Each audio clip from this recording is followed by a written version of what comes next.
in Miles' ear saying you never belonged here, I felt like I was Spider-Man because my ancestor says this. They ready to scrap on command. But yeah, this was some completely wild shit, bro. But even though Miles is getting pinned down by this 300-pound mega truck, he had the plan the whole time. He just needed the platform to free Slime. And then Miles drops the hardest line in his entire movie. Sending visual now. Shot was clean as hell, too. Oh, they snapped, man. And then Miles says bye to his nobody. Bye, baby. He vanished. Ripped and all still goes down to chase him. He was not letting him go. Before we move on to the finale of this, for my sanity, can we just pretend that because for Spider, Japanese Spider-Man, the 1980s Spider-Man was not a part of this lame man? Because there is no way my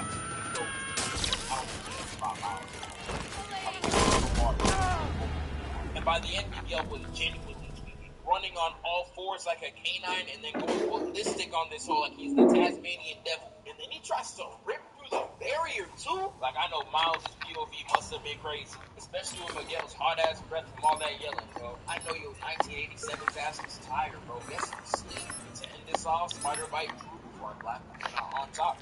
One interaction done more for Miles than Gwen did in this entire film. All she did was lie and manipulate my mans. Basics nobody activity. Spider-Bite, you a real one. Miles escaped, and y'all know how the rest of this goes. Miguel got his squad, just now Miles. On paper, his squad is fire as hell. If you told me as a kid that 2099 Spider-Man and Scarlet Spider would team up, I would have been geeked as hell. But in this movie, it's got to be a complete sellout lineup. We got a fraud, a racist, and a dumbass. Y'all burning the whole kitchen. What squad though? Sellout lineup. We got a fraud, a racist, and a dumbass. Y'all burning to be a complete sellout lineup. We got a fraud, a racist, and a dumbass. Y'all burning Dispatch to squad. CTOS has identified a murder suspect near your location. Move to arrest. Over. And all I gotta say about the next movie is I gotta give you guys. Y'all listen up, listen close, and listen carefully. Ain't nobody should I know it's supposed to be those kids. Blah blah blah. Track it down. Just like Miles himself said, that's too big. Tell me now, guys. I'm better about this. Careful.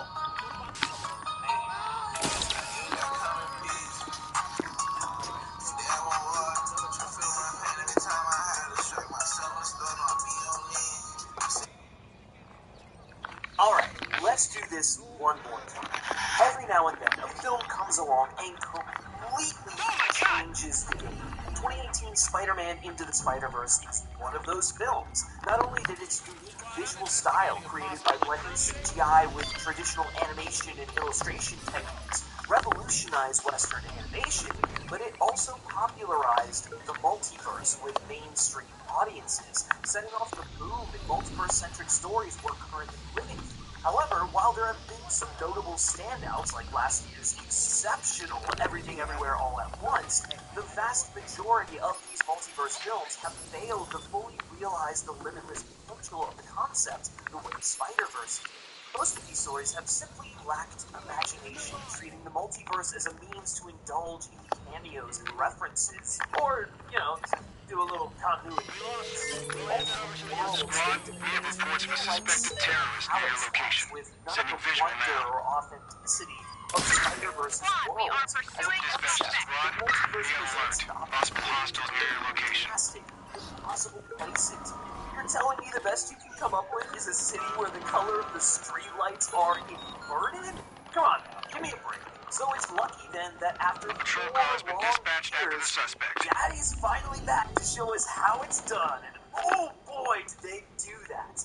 The highly anticipated sequel to Into the Spider-Verse, Across the Spider-Verse, is a reminder of just how invaluable the multiverse can be as a storytelling tool when it's approached with boundless imagination and ingenuity.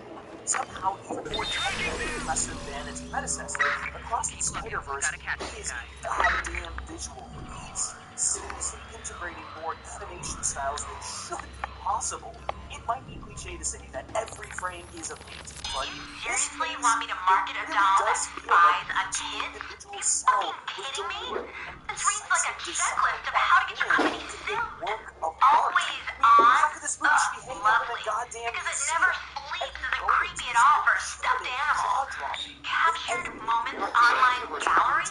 Please don't tell me this thing is beaming pictures of people's babies to the internet. Instant satisfaction monitoring? I don't even want to think about how it's measuring that. And why does it come with a consent form? The answer is no.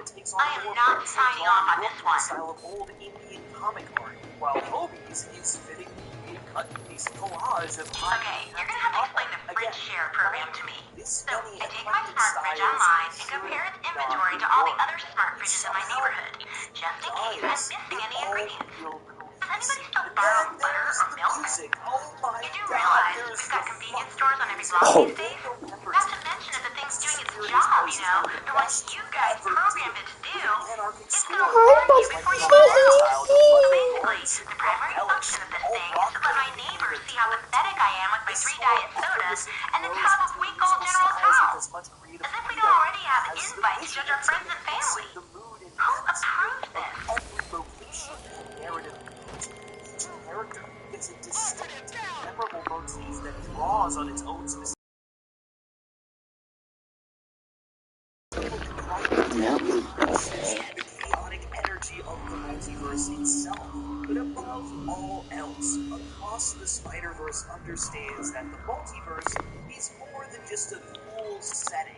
It's an opportunity to test the very foundation of a story's characters, a funhouse view that distorts our world in such a way as to force us to question things about our lives we often take for granted. A concept only suited for introspective stories that challenge our understanding of ourselves and our place in the universe. Across the Spider-Verse stands shoulder to shoulder with other legendary superhero sequels like Spider-Man 2, X2, and The Dark Knight, exceeding the impossibly high expectations set by its predecessor to soar to the very pinnacle of the genre. Hell, it might just be one of the best films I've quite frankly ever seen. You know what? Fuck it. It is. It truly is. It's not just a great Spider-Man story. It's not just a great comic book movie. It's just a great movie, man. A sharp, subtle exploration of heroism and humanity. Be advised, we have reports of previously identified target near the location. To what cinema is capable of. Talented artists are given the latitude to realize their vision without compromise. And we should be so. Die.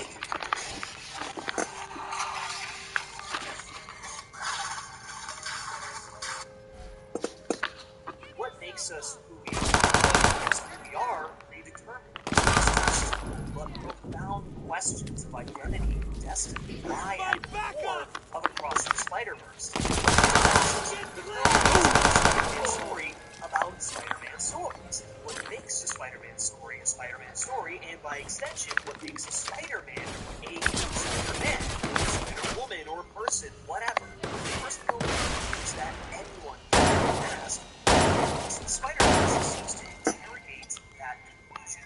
It primarily does this with Miguel Spider-Man 2090, futuristic sci-fi vampiric future creation. Has assembled a team of spider people across the multiverse to travel from dimension to dimension, cleaning anomalies caused by incursions of universes. A zealous believer in predestination, Miguel is convinced that certain events, called canon events, must occur in order to keep the universe stable. For spider people, these so-called canon events are primarily the traumas that define their story, namely the death of an uncle, a love interest, and peace. To Miguel, these events are in such a way Squad, be advised that a possible suspect or suspects.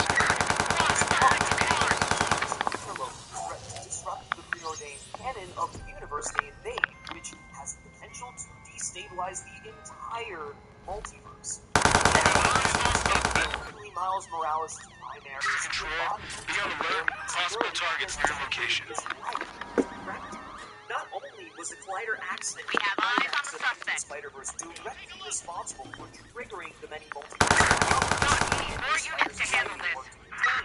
But Miguel believes Miles is the original anomaly, a random kid bitten by a spider from another universe, a spider that was meant for someone else. In Miguel's eyes, Miles shouldn't. Moving to intercept the He is suspect. the chaos of the multiverse incarnate, someone whose existence defies the preordained order of the multiverse, an existential threat to the order he preserves.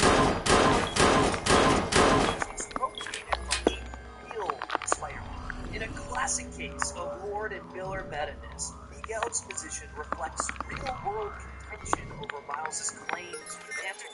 For those of you lucky enough to not be familiar with online Spider-Man discourse, and I'm sure there's probably like 2 of you, there has been a long-standing debate surrounding whether or not Miles Morales should even be considered Spider-Man in the same way that Peter Parker is, especially during the character's introduction in comics back in the early 2000s as a legacy character. Does the title truly belong to him? A lot of this discussion is rooted in the racist idea that Spider-Man can't be Afro-Latino, or really anything other than white for that matter, or really any person other than Peter Parker. So it doesn't matter. If you have to like Peter Parker, the filmmakers behind cleverly take this real-world attitude and use it to inform the antagonists, building a story that aims to test Miles' sense of self. Something I appreciated about the original Spider-Verse was the way it capitalized on the angst that comes with being a teenager, and the sequel is no different, doubling down on this aspect in every regard. And from a storytelling perspective, it's not hard to imagine why. Because, So then they switch over to the story about a gangbanger up in Oakland. You seen it? Your independence, but are still being treated like a kid by your parents. I have an alert on a possible target near your location. Every direction. Now, you want. New hormones are making your emotions. Where it feels like no one seems to be action. And every problem feels like it's the end of the world. It's hell. Now imagine all of that. Plus, you're also leading a double life as a costume crime fighter. So much for overwhelming anxiety that anxiety is the lifeblood of the film. Previous Spider-Man films have flirted with the idea of teenage Spider-Man, but some of Tobey Maguire's Peter Parker spent maybe 20 minutes in high school before he was off living as an adult in Manhattan, while Andrew Garfield's Peter graduated at the beginning of his second film. Now, granted, that film managed to maintain the NC-teen melodrama despite that, but not everyone took to it. And, I mean, look, Andrew Garfield doesn't look like a high schooler for much of a white t-shirt out here, But right? when Tom Holland Yes. his relative youth promised a more high school-focused Spider-Man that would have to balance superhero problems with the angst of being a teen trying to maintain his social status. But while Homecoming, despite my personal lukewarm take on the film, mostly delivers on this promise, Holland's run pretty quickly succumbs to the MCU of it all, and it falls by the wayside. Peter's personal life takes a backseat to the stories involving Tony Stark and the Avengers, so much so that by the second film, there's basically no delineation between Okay, you're gonna have to explain the Sprint Share program to me. So, So, I take my smart fridge online and compare its inventory to all the other smart fridges in my neighborhood, just in case I'm missing any ingredients. nature of it, Does anybody still borrow is butter? supposed to be withholding the people he loves the most. He's only lying to protect them, but that lie often serves to create emotional rift. You don't flake on a date or someone's birthday party so many times before they stop bothering to fight. Beyond the spectacular melodrama of it all, this struggle to reconcile both sides of his life makes the character more relatable. While most of us can't understand what it would be like to have a literal alter ego, we can connect with not being able to tell someone we love why we've been letting them down, or the fear that comes with sharing your whole self with another person. This angst is something that is particularly fast when you're a young adult. Insecurities about who you are a huge part of growing up, and across the Spider-Verse recognizes this. When we pick up with Miles, Control, be advised that a possible target or targets have been reported near your location.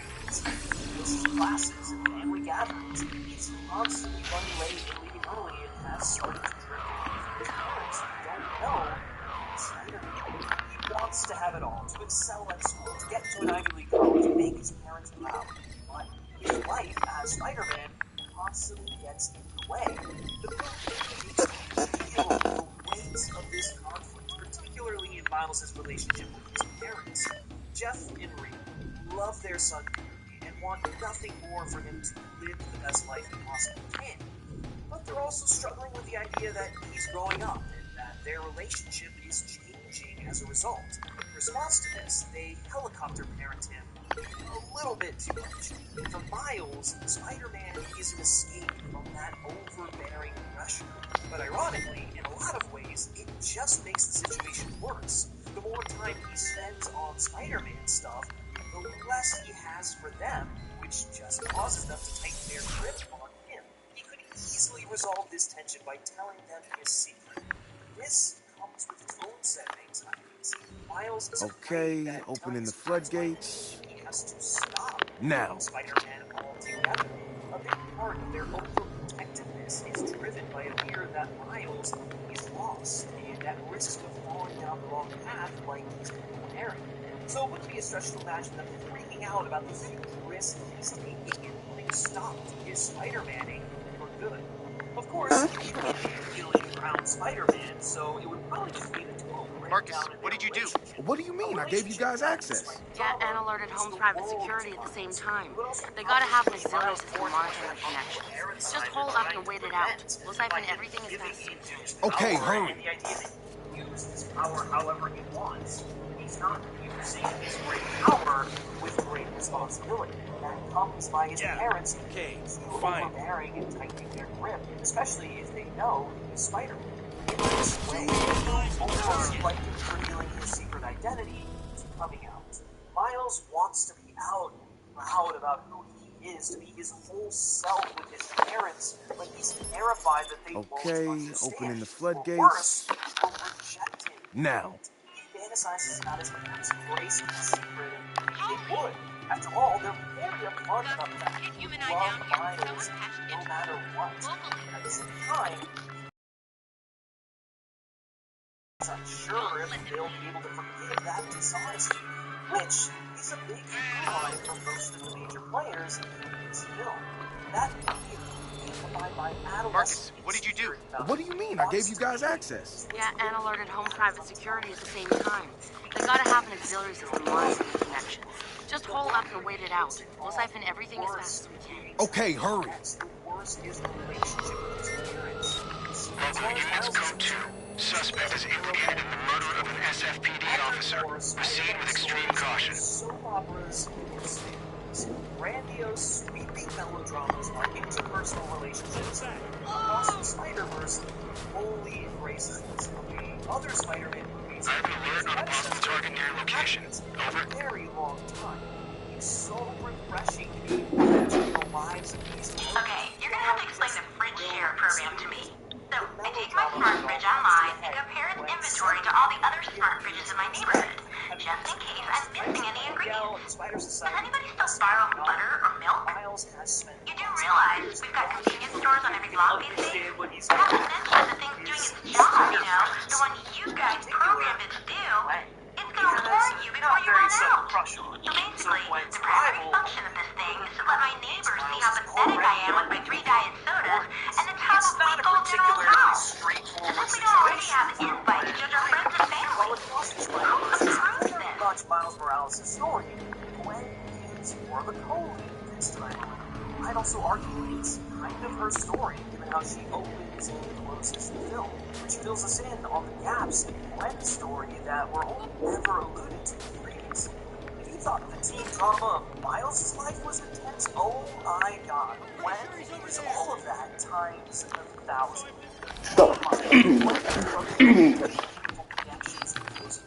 Oh, no. Find friends who understand her, and she won't try to let anyone in. Her relationship with her father, Captain Stacy, has become flawed since her best friend, her partner. Captain Stacy blames Spider-Man for his death, not realizing that Peter had turned himself into Blizzard after years of bullying, racked with guilt over the tragedy of learning to remote held while spending time with Miles and her Spider friends. I've got it. For the stuff. Bam! She belonged to, but everything that she tries doesn't work out because of her irritability. But even if Gwen, the character, isn't willing to open up at this point, there's still watercolor. Oh man. What? Not cool. Way not cool. Satara, what's he seen? Homes packaging users together to different streams and selling access to other companies. Mostly health insurance, it's like. So what? So you order pizza too often, your premium skyrockets. And home gets that. Wow, that's nasty. But that's just scratching the surface. We'll run through it on our end and pick out juicy details for the spear pit. What's that guy doing? Why does he have a toilet brush up his ass? Hey, spoilers! Spoilers! The desire that is forgotten, she's forced to reveal her identity to her father, doesn't take it well. It is stunningly heartbreaking moment when Gwen tries to reason with her father, begging him not to jump to conclusions, to not be a and his anger over the death of Peter and his duty as a police officer. No spoilers, I promise. Since Smearman is close to pick this up as sweet fried egg soup. Want to help me prep the station?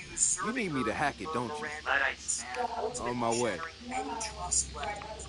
Gwen's story is the ghost of Christmas future that Miles has. The worst-case scenario in which coming out to his parents about his secret identity destroys their relationship.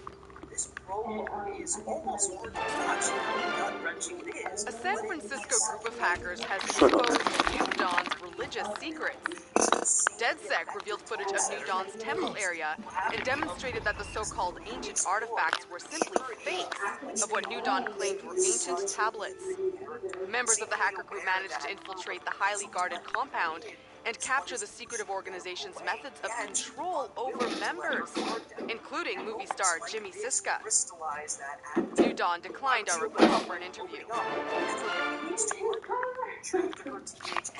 Gwen's solution to this problem is to run away from home, join the entire society, a group of people she thinks understand her and will embrace her in her individuality with open arms, as a way to avoid having to confront the mess her interpersonal life has become. At the beginning of the film, Gwen tells her babies that she can join the band to talk about her feelings. That self-imposed isolation follows her into the Spider-Verse. Even surrounded by the people she thinks will understand her, she's still keeping secrets, whether it be from Miguel, Jessica Drew, and even Miles. Years of keeping her identity bottled up have closed her off to the possibility of genuine intimacy. Why bother talking when no one understands anyway? But in doing so, she denies herself the opportunity to be understood. So to let people in is self-defeating, sabotaging her relationship with Miles, Jessica, Miguel, and her Peter. Despite this, Gwen's relationship with Miles is the beating heart of the film. Playing out like a classic teen romance, there's a charming innocence to their dynamic. They both clearly like one another intensely, but for one reason or another, they won't let themselves admit it. Well, at least Gwen won't. I mean, Miles thinks he's slick, but we all know that kid is crushing hard. Yet, they can't stop being drawn to each other. Reconnecting over 30 years.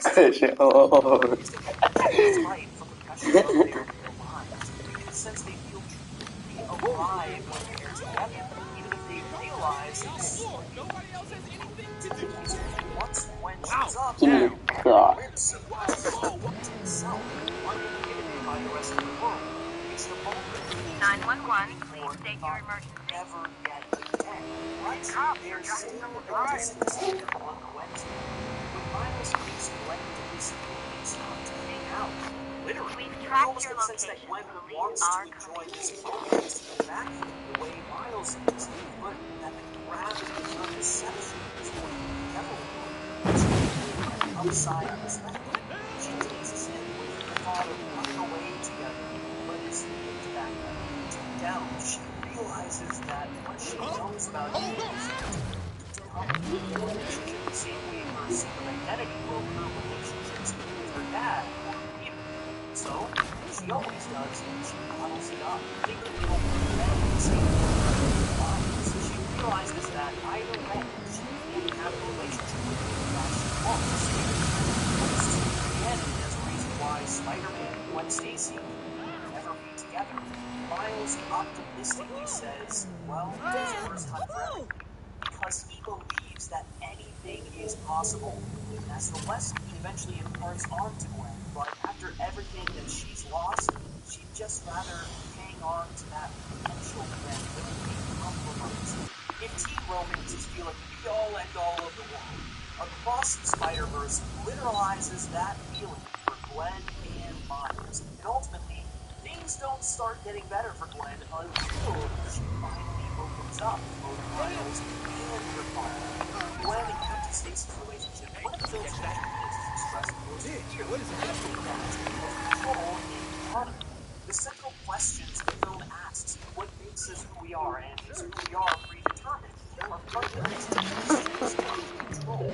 Are we in control of who we are? And that simply means we want to be in control of our lives, of who we are in the universe. And at the same time, the uncertainty that implies is horrifying. If we're in control, then anything could go wrong. For parents, this existential terror is even more horrifying because it means so that kind of person you love most, your child, that little boy you always looked after and cared for, to change. The natural response is to try and defy that disorder and exert control. We see that with Captain Stacy, takes his life to hunt down Spider-Woman after he believes she's taken Gwen's only friend from her. He wants to make things right, but when he's confronted with the reality that the situation is so simple that he can't just Be advised that possible target or targets have been reported near your location. Miles' parents are going through a similar struggle as well. When Miles was a kid, they had total control over him.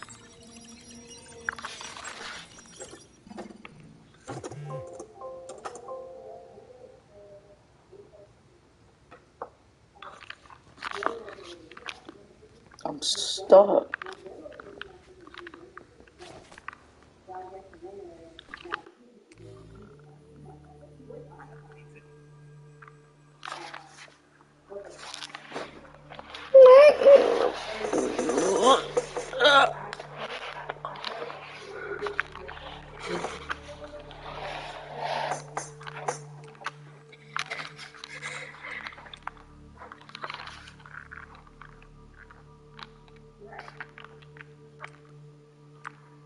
Nurture him, guide him, and keep him safe. Prevent him from making the same mistakes they perhaps did or saw a relative did.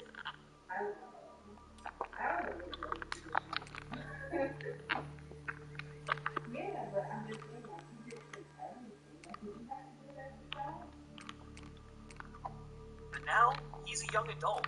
He wants to break free, spread his wings, man, as Spider-Man not so subtly explains to Jeff. They want to believe he'll be alright, but they also can't help but see his distance from them as a sign they're losing him completely. So they tighten their grip, even though it just pushes him away further. This is as much a coming-of-age story for parents as it is for the teens here. Deep down, they know what they need to do, but much like the journey Miles went on in the first film, it's a leap of faith. Not only faith in their son, but faith in the job they've done raising him. And perhaps the most emotionally raw scene in the entire film, Rio tries to express her concerns to Miles. She wants to let him go out into the world and find himself, but she's worried the world won't look out for him the way she and Jeff do. The world can be so unfair, and unlike home, he doesn't have his best interests at heart. She doesn't want to see him tear him down because she knows he deserves to be there as much as anyone else. But despite this, in an act of pure selflessness, Rio does the brave thing and stops trying to control Miles, giving him her blessing to go out into the world after Gwen. And while this decision leads Miles to jump headfirst into the multiverse where he's judged and discarded by Miguel and his peers, it's only through this experience that Miles can finally learn for himself what his parents have been telling him his entire life. That no one gets to tell him who he is and what he's going to do by placing her trust in Miles. This is his first time. She also hopes that the opportunity to mature and use her personality for himself. And receive impressions of the world. Likewise, Miles doesn't hear his voice's active spaces. He assessed his priorities in trying to control when he could make the best intentions. He's happy to see her again in this point. And as we adults in the relationship, it's his responsibility to take the first step in this paternalistic attitude is also what drives Miguel to crusade. Having created himself in another universe in a desperate attempt to have a family only to lose them in their world in the chaos of the multiverse, Miguel wants to impose order. He becomes the overprotective father of the multiverse. But to do that, he needs to make sense of his suffering. If the multiverse is something we hate, then surely everything must have a meaning. Suffering.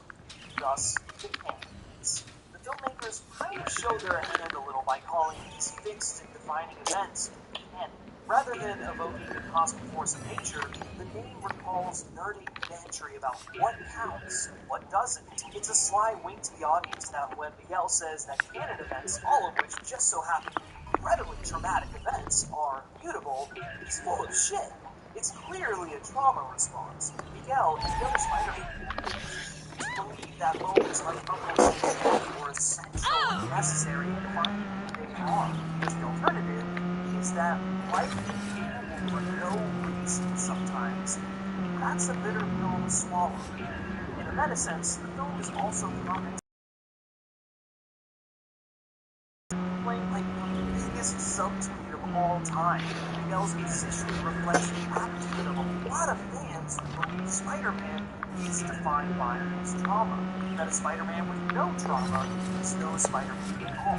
We saw this attitude most prominently in the response to Tom Holland's iteration, who notably lacks a lot of the suffering of previous incarnations. He makes little to no mention of Uncle Ben, has no Gwen Stacy, is pals with a billionaire, and as a result, lives quite a comfortable life with Aunt May. Now, some of that comfortability was taken a bit too far in my opinion. Mainly his receptions to Starks and his core beliefs as a person go against a lot of what the character stands for, and I don't know, just being allergic to mentioning Uncle Ben is a bit weird, but I digress. For a lot of the fans, this name-calling Spider-Man feel illegitimate. How can he be Spider-Man if he already suffered? The backlash to this interpretation was so pronounced that by the final film in his trilogy, the creative team deliberately put commentator through the fucking ringer, taking away his life, his aunt, his friends, and his girlfriend in some kind of cosmic penance. A correction. Suspect is now on foot. Across the Spider-Verse questions this mentality. Why do we need Spider-Man to suffer? Is suffering all Spider-Man is? In essence, Miguel and Spider Society are us, the audience, forcing Miles to suffer its legitimacy to maintain. But Miles rejects this notion. He knows that the best trauma is what a spider person really are. He knows canon is bullshit because he himself proves it. As he says earlier in the film, having a story to fit someone's stereotypes was easier to accept that person is gross. Trauma isn't what makes a Spider-Man. It's their perseverance. Whether it's persevering through tragedy or doing everything in their power to prevent it. Miles is refusal to accept the worldview that Miguel clings to only confirms his belief that Miles is not a legitimate Spider-Man. But his dirty little secret is that his aggression towards Miles is driven more by self-doubt. Miles embodies everything Miguel hates about himself. As much as he tries to convince himself and others that Miles is the original anomaly, the truth is that Miguel is in fact the original anomaly. While we don't know for sure what his origins in film are just yet, if it's anything like his origin in the comics, it actively defies his position on canon. Miguel was not bitten by a radioactive spider, nor did he accuse a police captain or an upgrade. Miles reminds Miguel that he's full of shit. He's self-righteous hypocrite, and for that reason alone, he needs to be removed from this relationship. This rivalry was a really clever way to frame this relationship for the real-world origins of these characters. In a lot of ways, Miles stands on the shoulders of Miguel. It's raising heir to Spider-Man, but where Miguel is relegated to an offshoot, Cyberpunk Spider-Man, Miles gets to be the real Spider-Man. So, the stroke of genius to incorporate that touching into the story itself, translating Miguel's role as a precursor to Miles into a paternal relationship. Miguel is Miles' spider daddy, attempting to exert his authority over Miles while first gaining a sense of self-importance. Spider-Man 2099 is like one of the most 90s things. Miguel is the authority figures in Miles' real life. His parents or his guidance counselor, trying to dictate how he should live his life and what his story needs to be. Miguel's insistence that every spider person must adhere to the canon is fundamentally no different from Miles' guidance counselor completely telling him to fabricate a sob story for his college application because it's what he needs to do to get into a top school. But Miles just can't buy into it. His parents have instilled in him a sense of self that simply won't allow him to buckle under the expectations of others. He wants to do his own thing, and but if Miguel exists on one end of the spectrum, clinging to order and control to ease his suffering, suspected arsonist has turned up on CTOS near your location. Engage when ready. Over. This suffering on the world, everyone. A victim of the glider accident, Miles caused that go to the Spider-Verse, Spot has lost the ability to become a literal void, alone,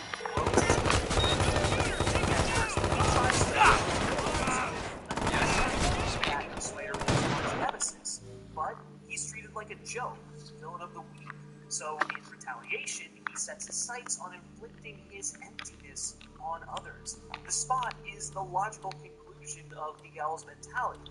If everything awful that has happened to you was meant to happen to you, then what's the point of What's happening with Aquaman? Spot, personal tragedy is an invitation to disassociate from the consequences of your actions. We see this idea of Miles becomes an alternate version of himself, without his father or Spider-Man, has become like the Spot. This Miles has seemingly embraced fatalism. His father wasn't there to guide him, so he's taken after his Uncle Aaron and chosen the easy path, the path of self-gratification. When our Miles tries to reason with his shadowy self, you get the sense he is completely disassociating in a manner similar to the Spot. Local units, CTOS has identified a suspect in a human trafficking ring near your location. Move to detain. Over. He takes no solace in this fact because helping our Miles save his world would not make up for his own suffering. If anything, he just serves to tell me what's happening. The struggle against the pull of apathy and nihilism also forms the exploration of Spider-Man's relationship to law and order. Like most superheroes, Spider-Man has traditionally embodied the idea that lawfulness and virtue go hand in hand. He's a crime fighter after all. His whole shtick is upholding the law. But as a vigilante, he also operates outside of the law, which directly contradicts his principle. If law equals virtue, virtue equals virtuous, why is it running away? Is that not a contradiction? Miguel's society Setting location on a 1033. Advise conditions. 911, what's your emergency? Because he's just excited to be among the peers, but quickly becomes uneasy when Miguel chastises him for saving Spider Sing's life and thought Miles knows this was the morally correct thing to do, but Miguel's insistence that it was wrong because it violated the rules of canon lays bare the contraction at the heart of the whole endeavor. If protecting order takes precedence over doing the morally right thing, then what's the point of Spider-Man at all? This confrontation forces Miles to contend with what Spider-Man means to him,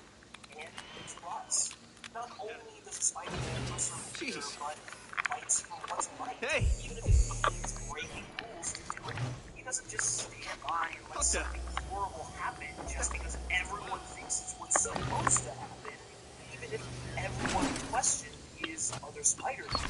Miles believes that the Spider Society should be the people saving the world from what might have been. It's this rebellious spirit that draws Hobie Brown, Spider-Punk, to Miles almost instantly. It would have been real easy to turn Hobie into nothing more than a cool-ass Fede, an easy punchline. He's talking Spider-Man with a mohawk. Miles is competition for Gwen's vote. Filmmakers don't. Instead, they make him the MVP of the entire fucking film. Well, I mean, outside of filmmakers don't. Instead, they make him what he was for doing the morally right thing. Then what's the point of Spider-Man at all? This confrontation And here we are. forces It almost makes you wish for a reset button. Hold on now, that's not fair. Isn't it? That boss beat the shit out of me, Owen. I lost everything, all my good gear, and you know it auto-saves the moment you die. Yeah, pretty big dick on there. Persist the world my ass. Give me manual saves any day. Hey, you want me to dig out the old console for when you get home? God, yeah. Everyone in question is other Spider-Man. Miles believes that the Spider Society Alarm's on. Go check it. saving the world from what might have been. It's this rebellious spirit that draws Hobie Brown, Spider-Man, to Miles. Units 1031. An APB has been issued for an escaped felon. CTOS is tracking the suspect's coordinates. Approach with extreme caution. Spider-Man with a mohawk. Miles is competition for Gwen's vote. Filmmakers don't. Instead, they make him the MVP of the entire fucking film. Well, I mean, outside of Gwen, but you get it. It's moral center. Sure, jabs his tendency to view everything through an anti-establishment lens. What's that? I have a challenge for all of you. Go to every computer in your house, your mom, your dad, your sister, your brother's computer, and then tell them, wait,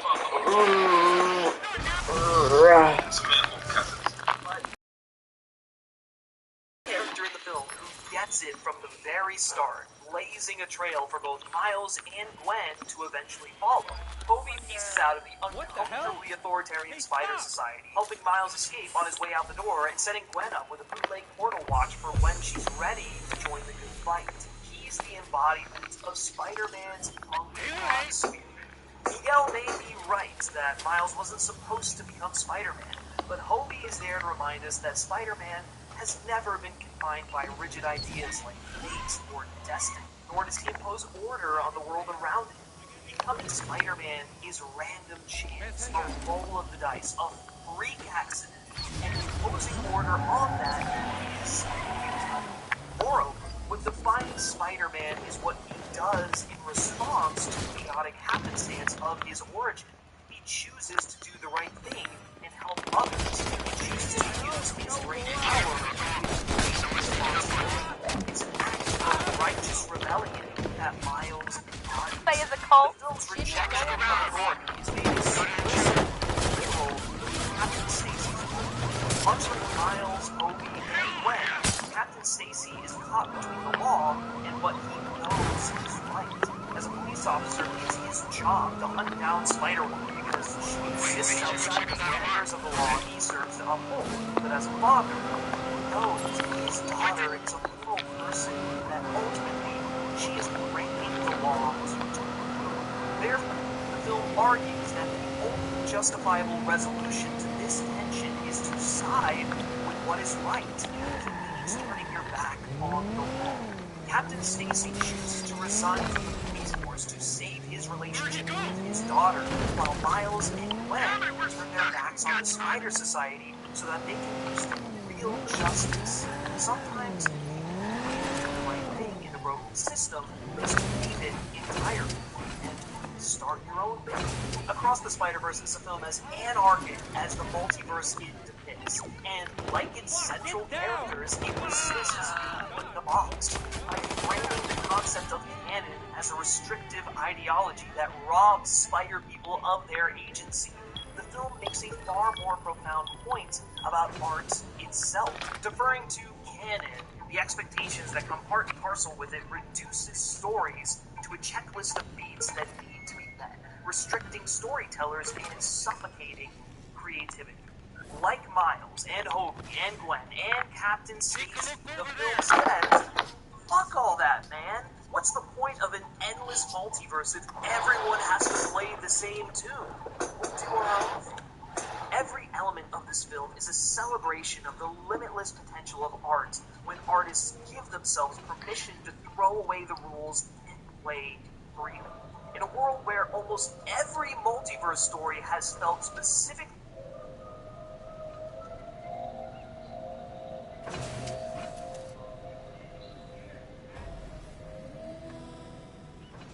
designed to check a series of boxes and score a cheap thrill. And now to something new and exciting in the AI space, Grammarly Go. It's a new product that offers personalized Better than She-Hulk, though. That's the question I want to know. Yeah, but like, if we're being for real, Season 4 is like the worst thing I've ever seen. I would watch the shit out of She-Hulk over Season 2. Yeah. It's a trespasser, man. It's not even a joke, because jokes are funny at least. Season 4 is just an insult to, like, everything that humanity has built up to. Season 4 is an insult to, like, the intellect of, like, Neanderthal cavemen. Wow, damn, son, that's... I mean, I can see it. I believe it.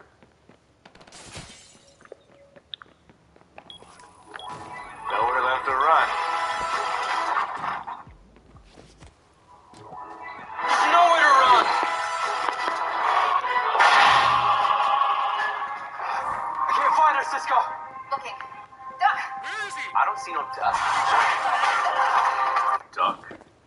Duck? I know you want your little kernels of comedy to begin with some levity show, but is it not obvious why this doesn't work? Iris is looking at a map that's simply tracking Peekaboo's immediate location. She cannot possibly see or know that she is about to throw a punch to their heads. Is it possible Iris didn't say something like behind you so that Peekaboo could escape? Maybe she meant the other duck. Yeah, I cannot believe you actually thought she meant a duck.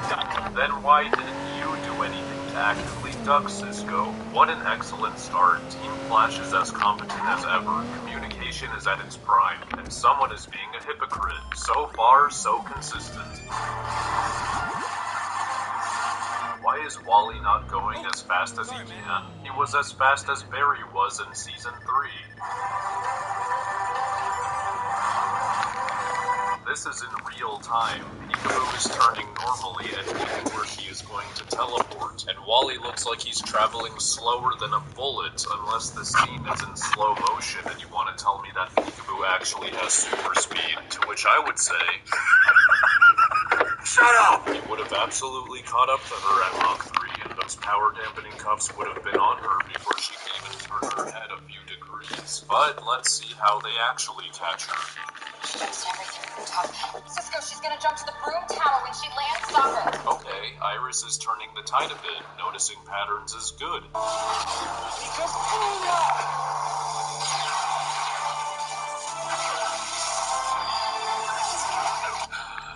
They wanted to put her on the ground instead of having Wally cuff her right here.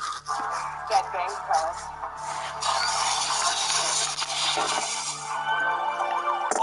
They wanted Joe to feel useful, so Team Flash forgot about the cuffs, and Wally and Cisco risked themselves being shot just so he could shoot his big taser. So there are ways this could have failed. One being Peekaboo continuing to teleport out of the city instead of wanting to shoot these two. Another being she immediately pulls the trigger instead of talking, which I don't trust Wally to save himself and Cisco from, considering he refuses to use his top speed for some reason. And another being Joe doesn't spontaneously have teleportation powers and doesn't make it here on time. They've been jumping several buildings in a matter of seconds, and Joe is in a car on the street and on foot. You are not having me believe he made it here on time.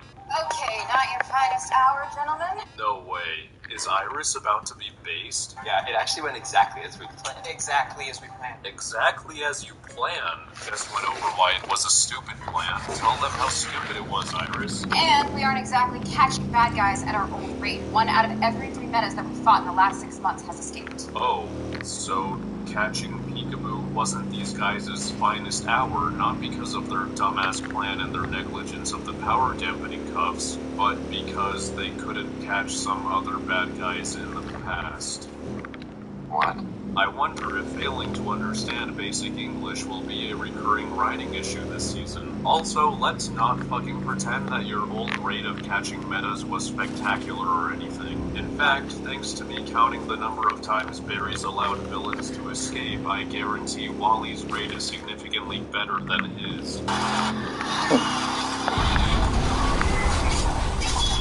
What do you think you're gonna do against us?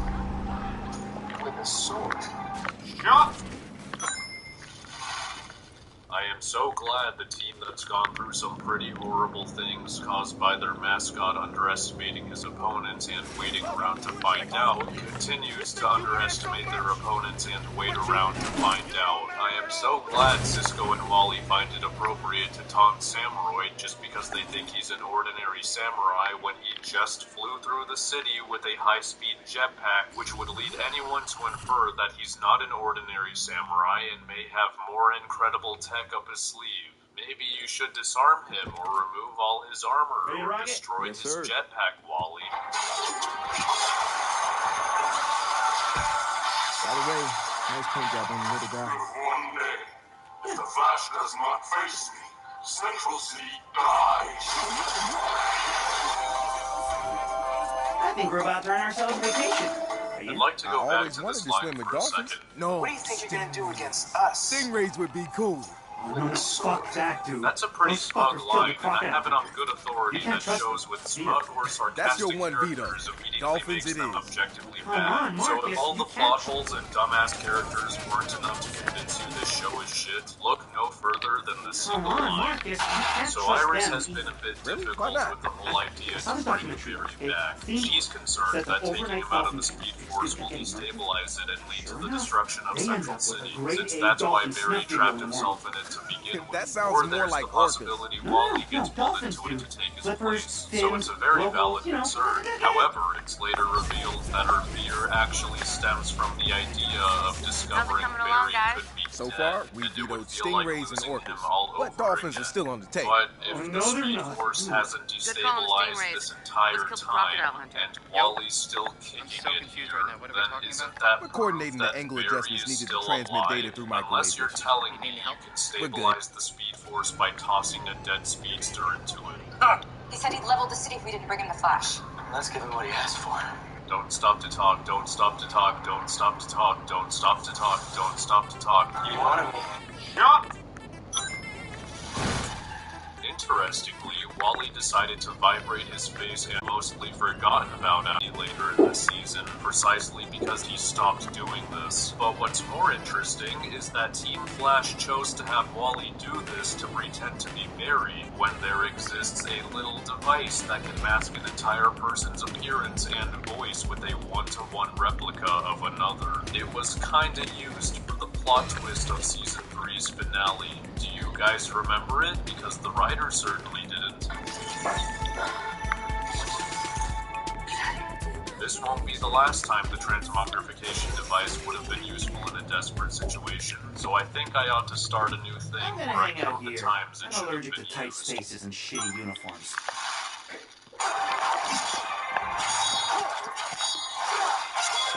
Why the fuck are you not fighting him with super speed, you Nimrod? Take away his swords, the things you know can blast an entire block. You couldn't react to a normal punch and kick.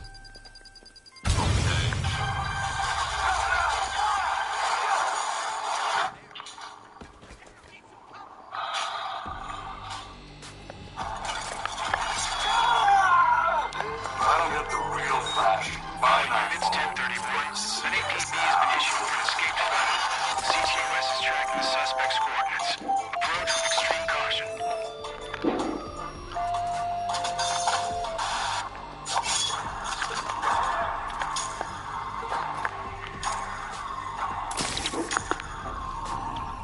Whoa, wait Assuming Joe told his entire squad that Sam Royd threatened to destroy the city if he doesn't face the Flash in a day, why aren't they doing anything to him now that time is up? They know these swords can be used as a long-range weapon. He already attacked the police with them.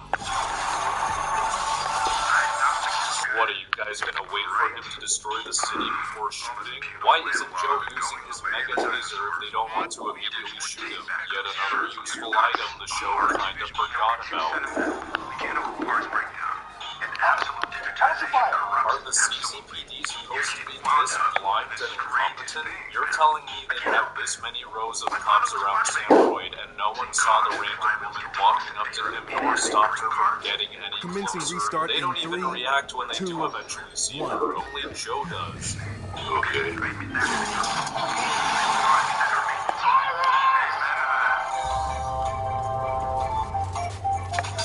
We're in. Nice. Just gotta climb to the top of the tower, align the disc, new case. Say what now? They say Making a this joke.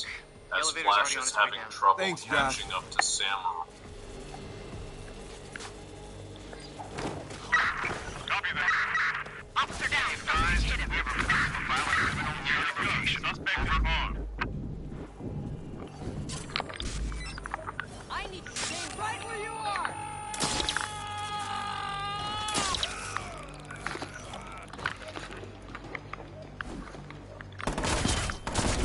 On me!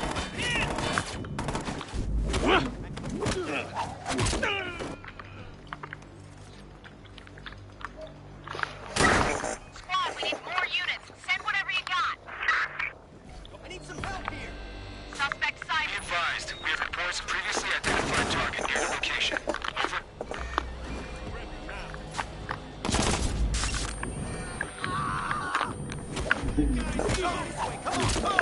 Prodded.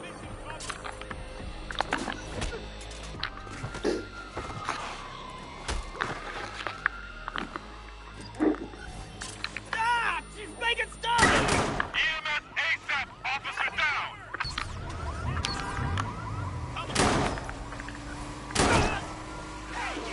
We're here, joining the chase.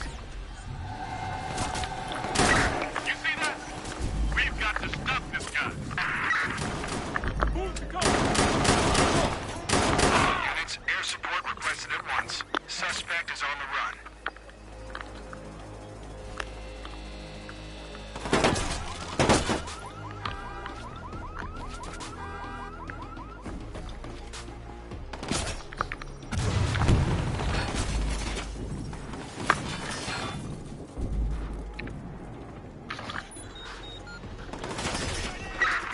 Oh my.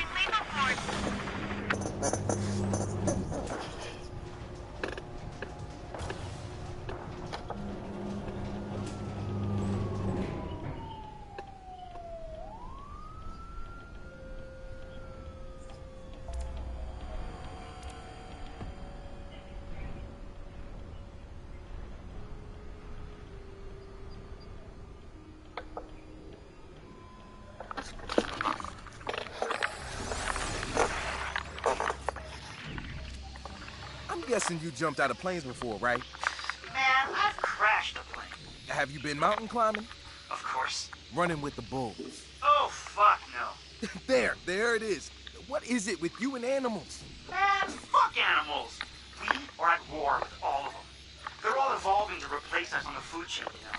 The less they know about us, the better. Wait, even puppies? Man, especially goddamn puppies. They've infiltrated our society, you know. They're learning what we are. Shit.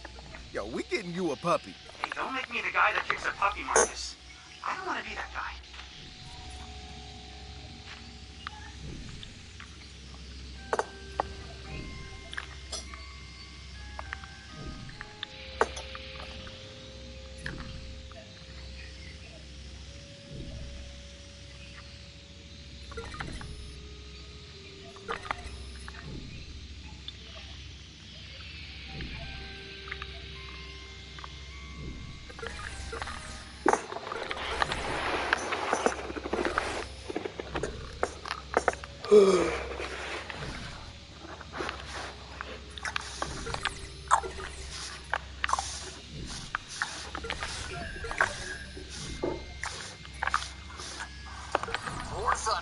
Military online action game has received this year's first major update. The branch of unique South African vehicles is now available. Basically, most These videos rapid wheel virtually.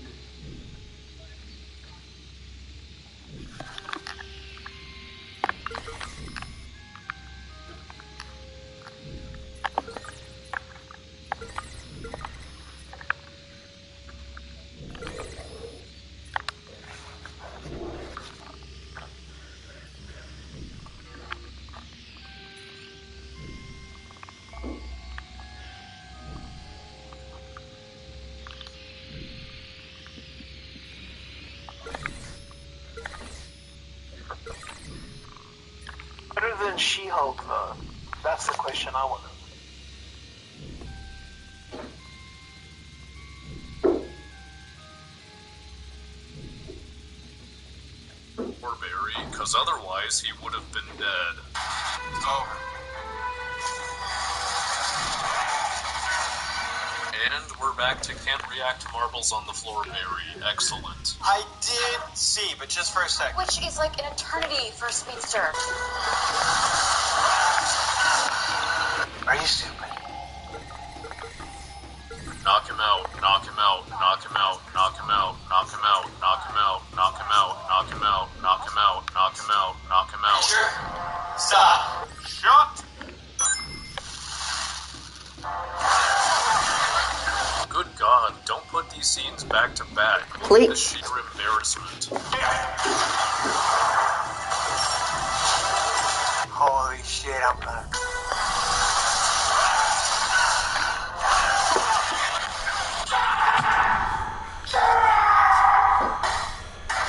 Get in there, Joe. Fucking Christ, dodge it already. Leave him alone. He's like this because of me and my team. So if you got a problem with him and his powers, you deal with me. Oh, good to that's go. why Reacher couldn't be knocked out instantly. Cisco needed to give him a speech good. about taking Josh and I are on our responsibility way. for his actions. Cool character moment. Setup was horribly contrived, unfortunately. The mayor took job. Yeah, because you let him. Hey. How could you possibly? Nice. Yeah, I noticed. Dude, are you kidding me? And now You're to the watch Flash? Nope, they are not bringing back the vibrating face. We'll just have our characters be so dumb they can't Sure you figure out configured that it properly? 70% of Barry's face showing and his voice with a slight Guys, echo shut up. belongs to I'm in. Barry Allen. Perhaps they didn't have the budget to mask a directional blur over his Always got a face. surprise. I can't run fast enough right now. I'll never have enough skates to off Molly. And I'm happy to announce the launch of Home 2.0. Hell yeah!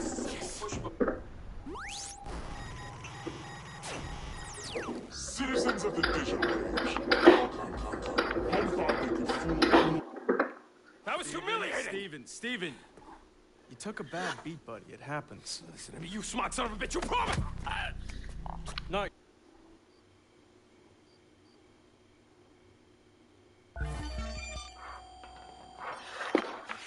Come closer.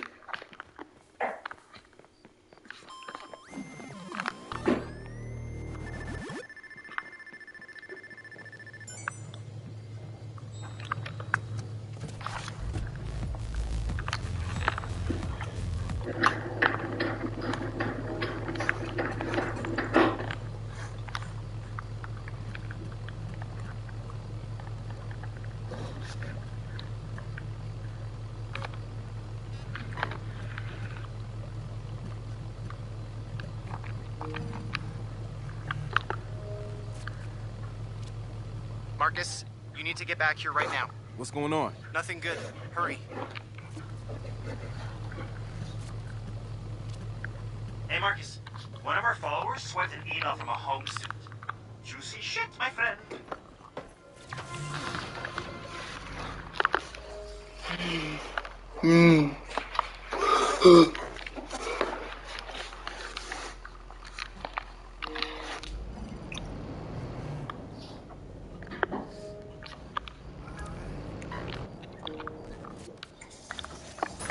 Guys, I got a lead on a potential pedophile working for home. For fuck's sake.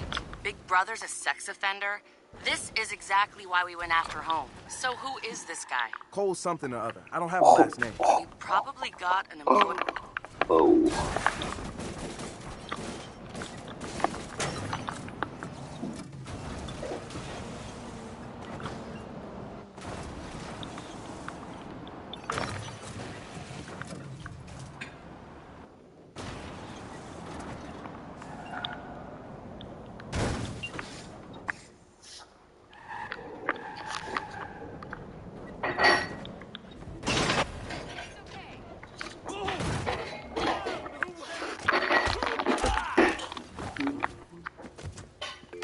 Ooh, foot-based. We need an ambulance here, right now. No one even deserves to live.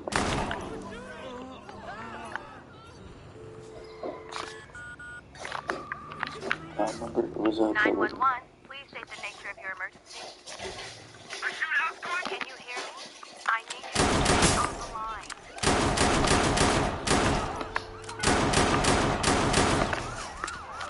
911, state the nature of your emergency.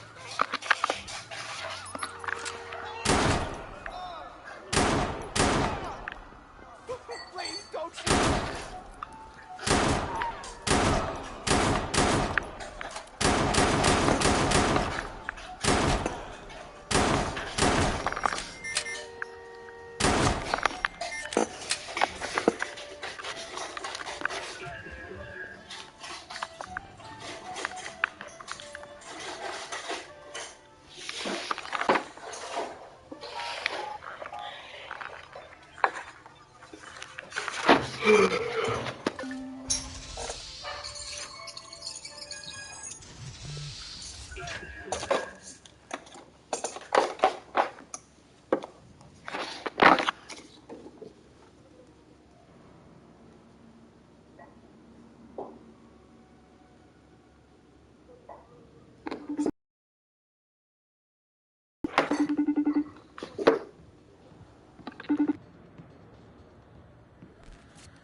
Marcus, what does Home System look like to you? CTOS Junior. So it wouldn't surprise you to know that they've got a deal going on with Bloom. After what?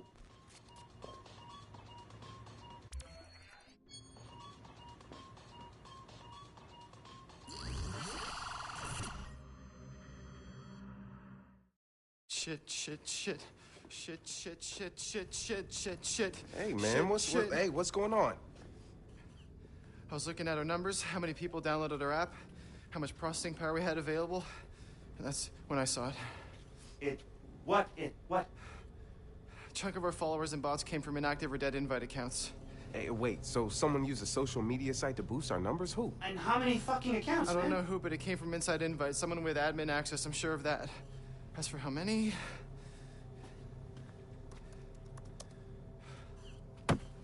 Sorry, I didn't check. No, it's all my fault. I didn't check. Josh, no, I it's didn't not check. your fault. You know, maybe someone inside Invite is a fan. Yeah, or maybe we're getting set up to get fucked. Check. We need to find out. Marcus, find your way inside. I should have just checked. Josh, it's not your fault, okay? Look, we all saw the numbers. You're the only one who caught it. You did good. You did good. Huh?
Fucking loser. I don't think so. Hijo de puta.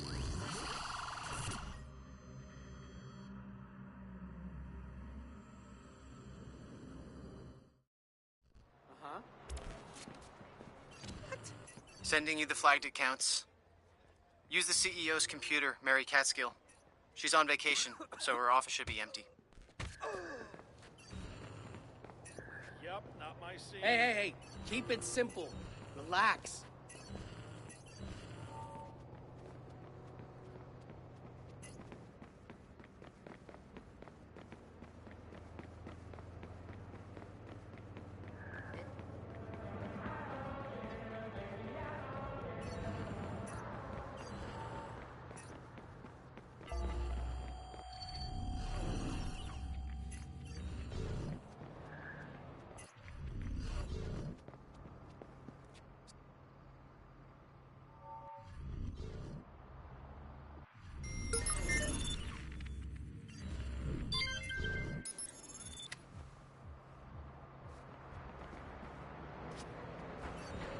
Hey-o.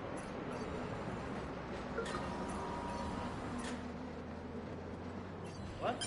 Who's fucking around?